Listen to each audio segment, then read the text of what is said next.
ఉచిత IVF IUI consultation, ఉచిత ultrasound scan. 49 అంటే సంతానం, 49 అంటే సంతోషం. కమెడియన్స్ హీరోలుగా మారడం టాలీవుడ్లోనే కాదు, అన్ని వుడ్స్లోనూ ఉంది. కాకపోతే వీళ్ళు హీరోగా సూపర్ సక్సెస్ అయ్యింది పెద్దగా లేదు.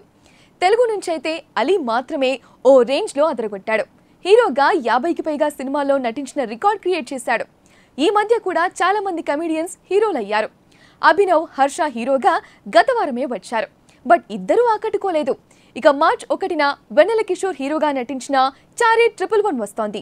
అయితే ఈ సినిమాకు సంబంధించి వెన్నెల కిషోర్ ప్రమోషన్స్లో పాల్గొనడం లేదని, అతను నిర్మాతలను ఇబ్బంది పెడుతున్నాడని, హీరోగా చేయాలన్న ఇంట్రెస్ట్ ఉంటే సరిపోదు, సినిమాను జనాల వరకు తీసుకెళ్లాలంటే ప్రమోషన్స్ కూడా చేసే బాధ్యత తీసుకోవాలని, అలా చేయలేనప్పుడు హీరోగా నటించడం ఎందుకు అంటూ వెన్నెల కిషోర్ గురించి రకరకాల వార్తలు వస్తున్నాయి. మరి వార్తలు ఎందుకు వస్తున్నాయి? వెన్నెల కిషోర్ ప్రమోషన్స్ ఎందుకు చేయడం లేదు?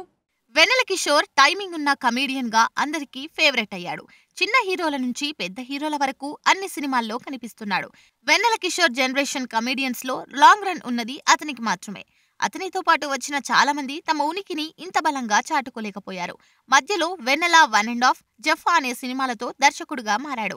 బట్ డైరెక్టర్ గా సక్సెస్ కాలేదు. సునీల్ లాగా హీరోగా మారాలని చాలా మంది చెప్పారట. కానీ ఎప్పుడు హీరోగా నటించను అని చెబుతాడు కిషోర్. ఇప్పుడు చారీ సినిమాకు సంబంధించిన ప్రపోజల్ వచ్చినప్పుడు కూడా అదే చెప్పాడట. కానీ వెన్నెల కిషోర్ మాత్రమే హీరో కాదు, మరో 2-3 ఉంటారు. పైగా హీరో హీరోయిన్ టైప్ లో ఉండదు అని చెప్పారట. అంతేకాదు, ముందుగా ఇది OTTలో విడుదల చేస్తాం అని కూడా చెప్పారట. కట్ చేస్తే థియేట్రికల్ రిలీజ్ అని పోస్టర్స్ వేశారట. ఇదేంటని వెన్నెల కిషోర్ అడిగితే థియేటర్ రిలీజ్ తర్వాతే OTT అని అన్నారట. ఆ మాత్రం అతనికి తెలియదా? అందుకే అతను ప్రమోషన్స్ కు రాలేకపోతున్నాడు. నిజానికి టాలీవుడ్ లో ప్రస్తుతం మోస్ట్ బిజియెస్ట్ ఆర్టిస్ట్ ఎవరు అంటే వెన్నెల కిషోర్ పేరే చెబుతారు. అలాంటి వాడు సడన్ గా నువ్వే హీరోవు, సినిమా ఎందుకు ప్రమోషన్స్ చేయవు అంటే ఏం చేస్తాడు? అతనికి చెప్పింది ఒకటి, చేసింది మరొకటి అయినప్పుడు అందులో కిషోర్ కు బాధ్యత ఏముంటుంది అనేది అతని సన్నిహితుల వర్షన్. అది నిజమే కదా. అయినా ఇప్పుడు కిషోర్ మా సినిమా ప్రమోషన్స్ కు రావడం లేదు అంటూ ఆ టీం దీన్ని ప్రమోషనల్ గానే వాడుకుంటుంది. ఏదేమైనా ఒక మనిషిని బ్లేమ్ చేయాలంటే ఇవాళ రేపు ఎంతసేపు?